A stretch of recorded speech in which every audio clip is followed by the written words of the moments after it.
주의 말씀은 이와 같은 인생길을 걸어가는 우리에게 있어서 우리 발의 등이 되고 우리 길에 빛이 되는 것입니다. 먼저 여기에 주의 말씀의 뜻을 생각함으로 시작하는 것이 좋을 것 같습니다. 우리 한국에 있어서 옛날부터 내려오는 말 가운데 창천이 무언이란 말이 있습니다. 푸른 하늘이 말이 없다고. 어떤 의미에서 그렇습니다. 그것은 푸른 하늘이 우리 사람처럼은 말하지 못합니다. 그러나 조금 깊이 생각하면 꼭 그렇지도 않을 것입니다. 우리는 시편 19편 1절 이하를 잘 기억합니다. 하늘은 하나님의 영광을 선포하고 궁창인 그 손으로 하신 일을 나타내는도다. 날은 날에게 말하고 밤은 밤에게 지식을 전하니 언어가 없고 들리는 소리도 없으나 그 소리가 온 땅에 통하고 그 말씀이 세계 끝까지 이르도다. 하나님께서 그 지으신 만물을 통하여 말씀하시는 것이 사실입니다. 이런 의미에서 자연 세계에도 주님의 말씀이 있습니다. 들을 만한 귀를 가진 이들은 들을 수가 있습니다. 그뿐만 아닙니다. 하나님께서는 우리 인간의 속에서도 말씀하십니다. 우리 인간의 양심을 통하여 우리에게 말씀하십니다. 선과 악을 분별해 주시고 선을 행할 때에 격려하여 주시고 악을 행할 때에 경고하여 주시고 책망하는 것이 사실입니다. 이런 의미에서 우리 인간의 속에도 주의 말씀이 있는 것이 사실입니다. 귀가 있어 들을 만한 자는 들을 수 있을 것입니다. 그러나 여기에 주의 말씀이라고 하는 뜻은 이런 뜻이 아닙니다. 이 성경에 있는 하나님의 말씀을 의미합니다. 자연계와 인간 속에 주의 말씀이 있는 것이 사실이지만은 인간이 죄로 말미암아 타락된 이후에는 이 음성을 바로 듣지를 못합니다. 로마인서 1장 21절에 있는 말씀과 같이 생각이 허망하여지며 미련한 마음이 어두워졌습니다. 그 양심도 부패하여 화인을 맞게 되었습니다. 그러므로 하느님이 특별한 백성을 택하시고 특별한 사람들을 택해서 친히 그들을 통하여 말씀하여 주신 것입니다. 그 백성을 이스라엘 백성이라고 하고 그 사람들을 선지자들이라고 하는 것입니다. 모세로부터 시작하여 엘리야, 엘리사, 이사야, 에레미야, 세례 요한에게 이르기까지 많은 선지자들을 통해서 말씀하신 것이 사실입니다. 그 말씀을 수집하여 놓은 것이 우리가 가지고 있는 구약 전서입니다. 그러나 그뿐만 아닙니다. 옛적에 선지자들로 여러 부분과 여러 모양으로 말씀하신 하느님이 이 모든 날 마지막에 아들로 우리에게 또한 말씀하셨습니다. 곧 그러시도로 말씀하셨습니다. 그러시도의 입을 통하여 말씀하시고 그의 인격과 그의 성품과 그의 생활을 통하여 말씀하신 것입니다. 그러기에 요한복음 1장 1절에는 최초의 말씀이 있으니 이 말씀으로 시작하는데 여기 이 말씀은 그리스도를 의미하는 것입니다. 그래서 하나님께서 그리스도를 통하여 하신 모든 말씀과 거기에 대한 사도들의 해석을 수집한 책이 있습니다. 그것을 우리가 읽는 신약 전서라고 하는 것입니다. 다시 말하면 여기 주의 말씀이라고 하는 것은 신구약 성경에 있는 하나님의 말씀을 우리에게 특별히 의미하는 것입니다. 이 신구약 성경에 있는 하나님의 말씀은 우리 인생 행로를 걸어가는 인간에게 등이 되고 빛이 되는 것입니다. 이 성경이 인생 행로를 걸어가는 인간에게 어떠한 빛을 비춰 주시는가? 우리가 간단하게 잘 알지만은 몇 가지로 기억할 수가 있는 줄 생각합니다. 요한복음 5장 39절에 주님께서도 친히 말씀하셨습니다.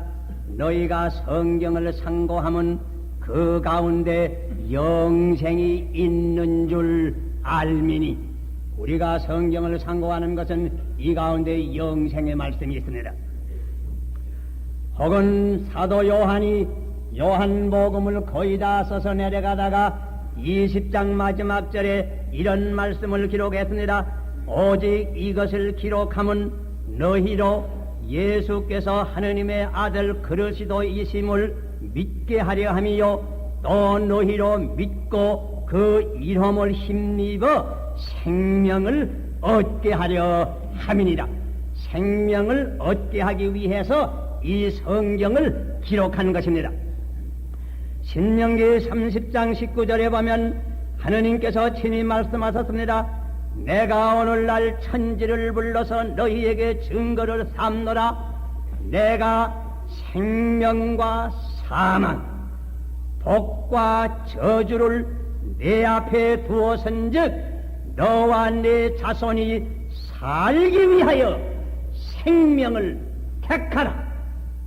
살기 위해서, 생명을 택하기 위해서 이 말씀을 준 것입니다. 성경은 우리에게 생명의 빛을 비춰 줍니다. 그래서 시편 34편 12절 이하를 보면 생명을 사랑하고 좋은 날 보기를 원하는 자는 혀를 금하여 악한 말을 그치며 그 입술로 괴효를 말하지 말고 악에서 떠나 선을 행하며 화평을 구하여 이를 좇으라. 생명의 길이 어떠한 것을 우리에게 분명히 가르쳐 줍니다. 온 성경의 중심이 되는 요한복음 3장 16절을 우리가 기억합니다. 하느님이 세상을 이처럼 사랑하사 독생자를 주셨으니 누구든지 저를 믿으면 멸망하지 아니하고 영생을 얻으리라. 산상보훈에 주님께서 친히 말씀하셨습니다. 좁은 문으로 들어가라. 사망으로 인도하는 문은 그 문이 넓고 길이 넓어서 거리로 들어가는 사람이 많고 생명으로 인도하는 문은 좁고 험하여 거리로 들어가는 이가 적으리라. 그러나 그것이 생명의 문이니 생명의 문인 좁은 문으로 들어가라. 예수님께서 우리에게 분명하게 가르쳐 줍니다. 신구약 성경은 우리에게 생명의 빛을 분명히 가르쳐 줍니다. 생명의 길을 분명하게 알게 하여 줍니다. 주님께서 친히 말씀하신 대로 내가 온 것은 양으로 생명을 얻게 하고 더 풍성히 얻게 하려 하는 것이로다. 나는 길이요 진리요 생명이니 나로 말미암지 아니하면 아버지께로 올 자가 없느니라. 나는 부활이요 생명이니 나를 믿는 사람은 죽어도 살고 살아서 믿는 사람은 영원히 죽지 아니하리라. 신구약 성경은 죽을 인간에게 생명의 빛을 비춰 줍니다. 살고 죽지 않고 살고 잘 살고 옳게 살고 풍성히 살고 아니 영원히 살기 위해서 이 말씀을 주신 것입니다. 우리 민족 전체가 이 말씀의 빛을 받는다고 할 것이면 우리 민족의 모든 생활이 더 풍성하여질 것입니다. 정치적으로, 경제적으로, 문화적으로, 사회적으로 모든 방면에 더 풍성하게 될 것입니다. 주님께서 세상에 오신 것은, 이 말씀을 주신 것은 우리로 하여금 생명의 길을 옳게 찾아서 걸어가기 위하여 우리에게 주신 것입니다. 그리고 둘째로 이 주님의 말씀은 여러분 성경을 읽는 이는 다 기억하실 줄 압니다. 사랑의 빛을 비춰여 줍니다. 사랑의 빛을 비춰여 줍니다. 이미도 말씀드린 바와 같이 하나님이 세상을 이처럼 사랑하사 독생자를 주셨습니다. 하느님의 사랑이 이렇게 나타났으니 우리가 죄인 되었을 때에 아버지께서 그 아들로 하여금 우리의 죄를 담당하여 십자가에 죽으심으로 우리 죄를 대속하였느니라. 하나님은 사랑이시니라. 여러분, 이런 말씀 세계 어떤 문헌에서 또 찾아볼 수 있습니까? 이 성경의 말씀은 하나님의 사랑을 우리에게 비춰여 줍니다. 하나님은 사랑이시라. 그러므로 사랑이 이 우주의 중심이라고, 얼른 보기에는 냉혹한 물질의 우주 같지만은 우주의 중심의 그 핵 속에는 사랑이 있다. 사랑의 빛을 우리에게 비춰여 줍니다.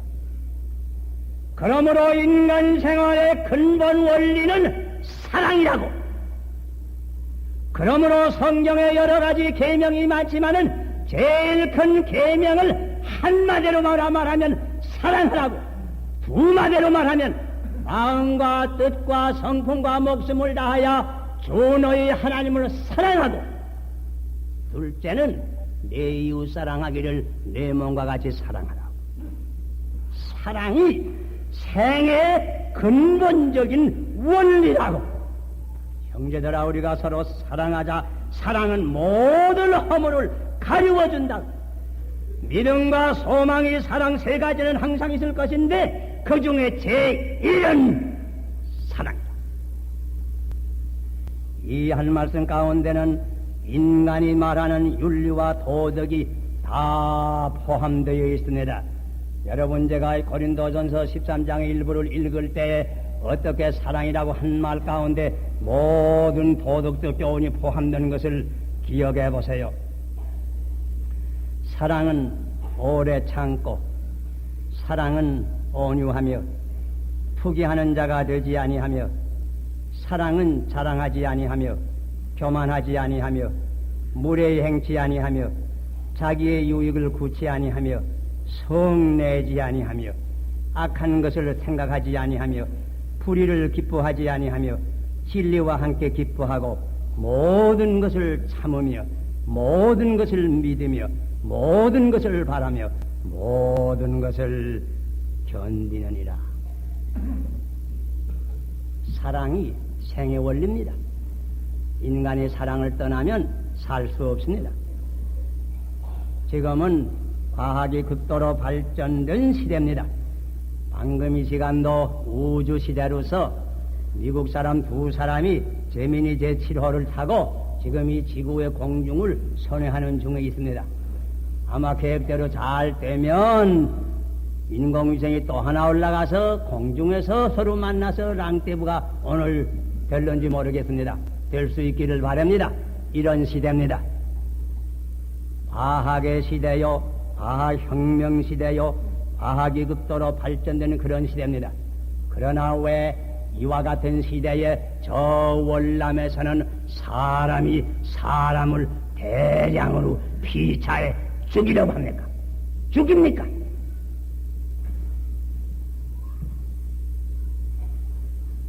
한마디로 말하면 인간이 생의 근본 원리인 사랑에서 떠났습니다. 공산주의 사상에는 사랑이 없습니다. 이와 같은 냉혹한 물질을 중심한 사상이 전 세계 인류의 1/3를 현재에 지배하고 있습니다.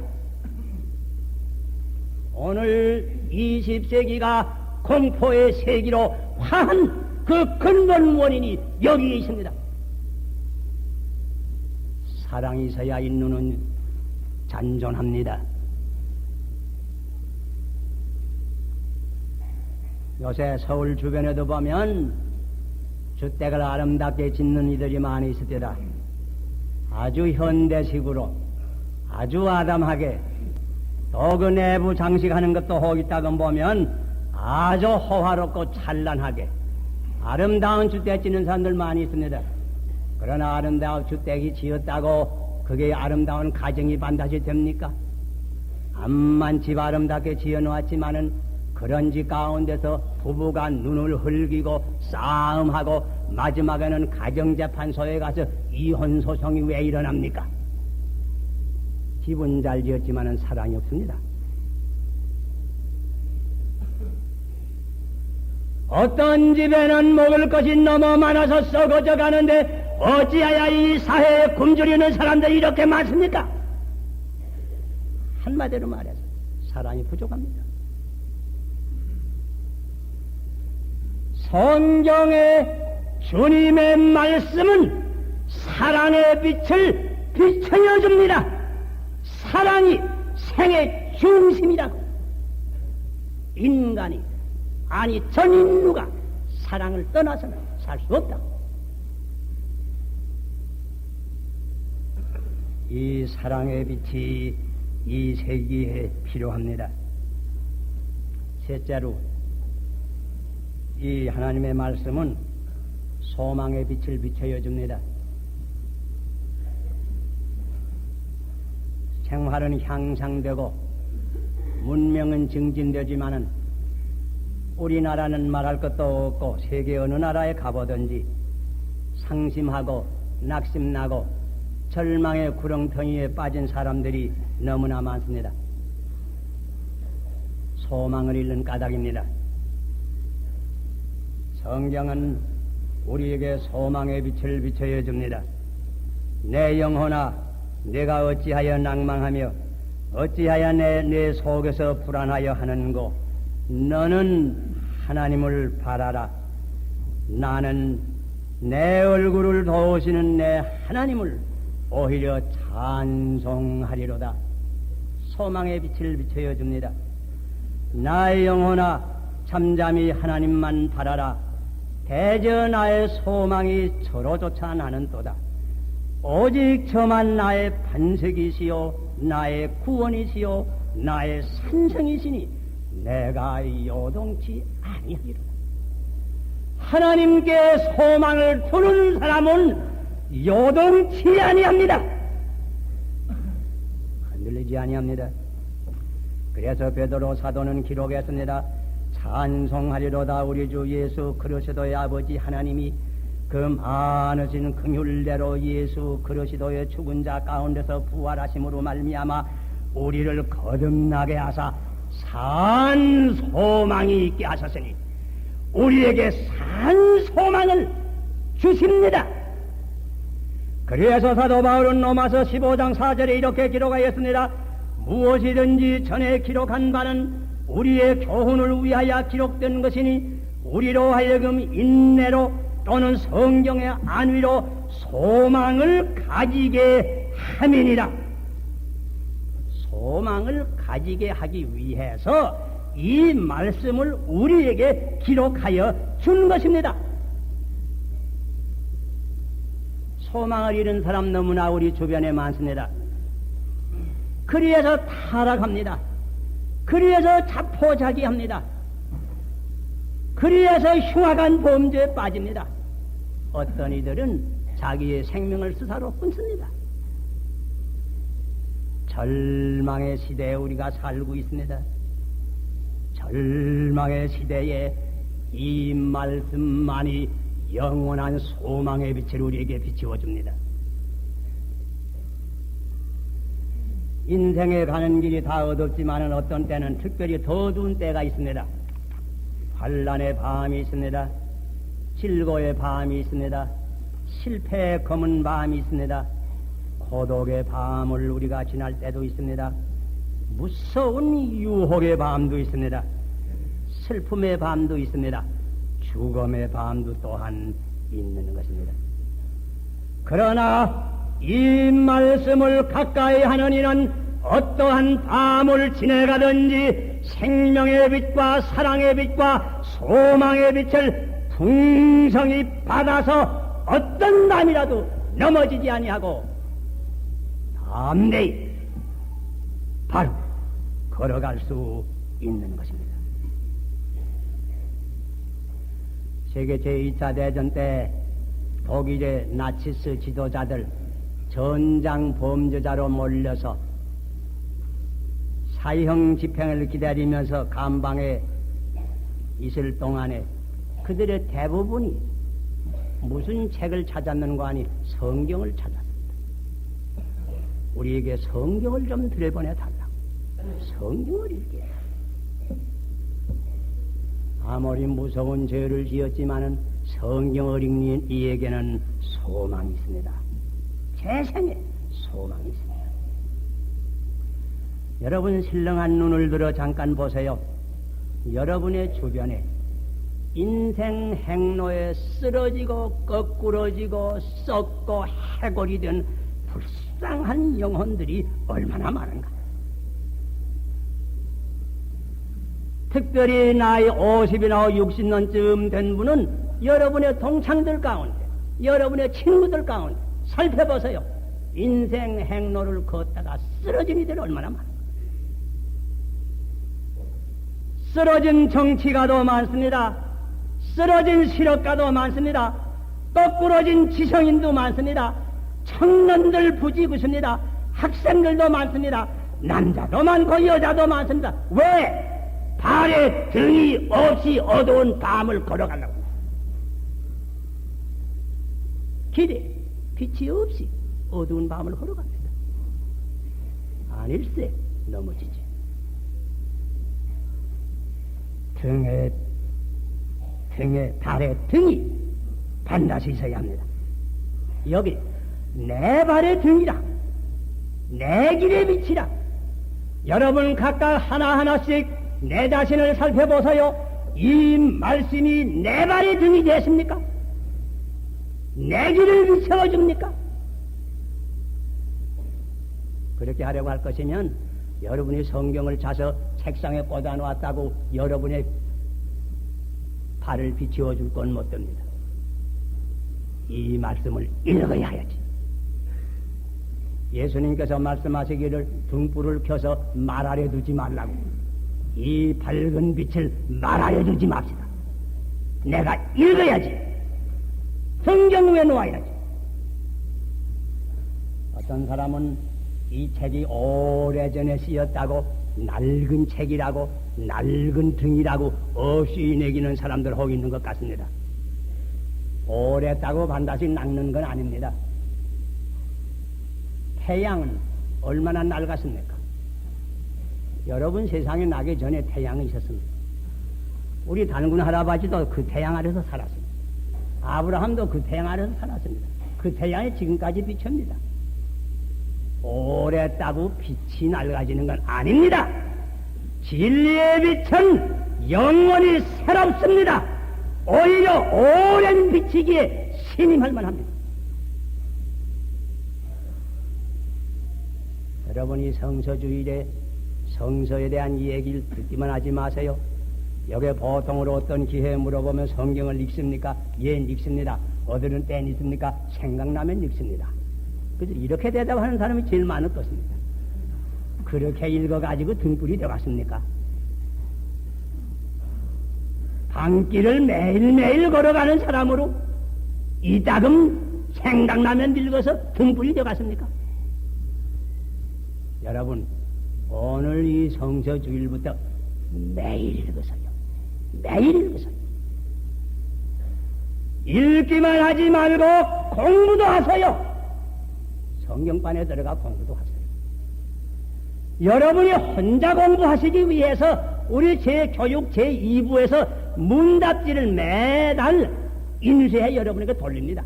집에서 혼자라도 공부할 수 있어요. 매일 읽고 성경을 공부해야 됩니다.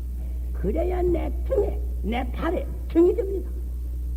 그래서 우리가 생각할 때 성경으로 생각하고, 말할 때 성경으로 말하고, 행동할 때 성경으로 행동할 때에, 그때에야 이 말씀이 내 발에 등이 되고 내 길에